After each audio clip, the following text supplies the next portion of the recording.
আসসালামু আলাইকুম, welcome to my channel হোসনেরাস কিচেন। আশা করি সবাই ভালো আছেন। আজ আমি করে দেখাবো পাকা আমের তেলের পিঠা। এই পিঠা দেখতে যেমন সুন্দর, খেতে অনেক ইয়ামি। একবার খেয়ে দেখবেন কি স্বাদ। আমার ভিডিওটা টেনে হেসে না দেখলে যে কেউ খুব সহজেই তৈরি করতে পারবেন পাকা আমের তেলের পিঠা। আমার রেসিপিটা ভালো লাগলে ছোট্ট একটা লাইক দিয়ে আমার চ্যানেলটাকে সাবস্ক্রাইব করবেন আর পাশে থাকা বেল আইকন প্রেস করে অল করে দিবেন। তাহলে চলুন শুরু করি। আমি পাকা আমের তেলের পিঠা তৈরি করব। এর জন্য 1 কাপ ভাতের চাল ওভারনাইট ভিজিয়ে রেখে ব্লেন্ডারে ব্লেন্ড করে নিয়েছি। ব্লেন্ড করার সময় আমি নর্মাল 2 চামচ পানি দিয়ে ব্লেন্ড করেছি। আপনারা চাইলে কেনা চালের আটা দিয়ে এই পিঠা তৈরি করে নিতে পারেন। আর আমি আমের পিউরি নিয়েছি 1/2 কাপ। আমি এখানে আঁশমুক্ত মিষ্টি আম নিয়েছি, একটা আম ব্লেন্ডারে ব্লেন্ড করে নিয়েছি।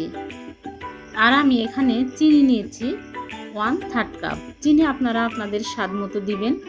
চিনির পরিবর্তে এখানে গুড় দিয়ে এই পিঠা তৈরি করতে পারেন।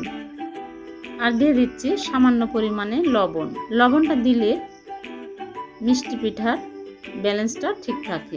আপনারা চাইলে স্কিপ করতে পারেন। সবগুলো আমি চামচ দিয়ে ভালোভাবে মিক্স করে নিচ্ছি। আর এখানে পানি দেওয়ার কোনো প্রয়োজন হয়নি। এই ব্যাটারটা বেশি পাতলাও হবে না, বেশি ঘনও হবে না, এইরকম হতে হবে। এখন আমি এক সাইডে রেখে চুলায় প্যান বসিয়ে আমি সয়াবিন তেল দিয়ে দিচ্ছি। তেলটা গরম হয়ে আসলে আমি 1 চামচ করে দিয়ে দিচ্ছি। আর চুলাটা একদম মাঝারি আঁচে রেখেছি।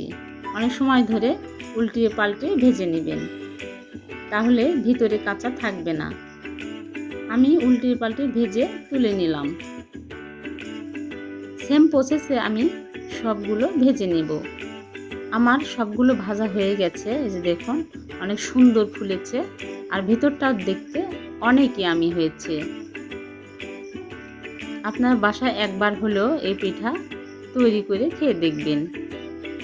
অনেক মজার পিঠা। ভিতরটা ভেঙে দেখাচ্ছি কতটা সুন্দর হয়েছে। যে দেখুন, অনেক ফুলেছে। আজ এ পর্যন্ত। আমার ভিডিওটি ভালো লাগলে লাইক, কমেন্ট, শেয়ার করবেন। আর নতুন নতুন ভিডিও সবার আগে পেতে আমার চ্যানেলটি সাবস্ক্রাইব করবেন। ভালো থাকবেন, সুস্থ থাকবেন। আল্লাহ হাফেজ।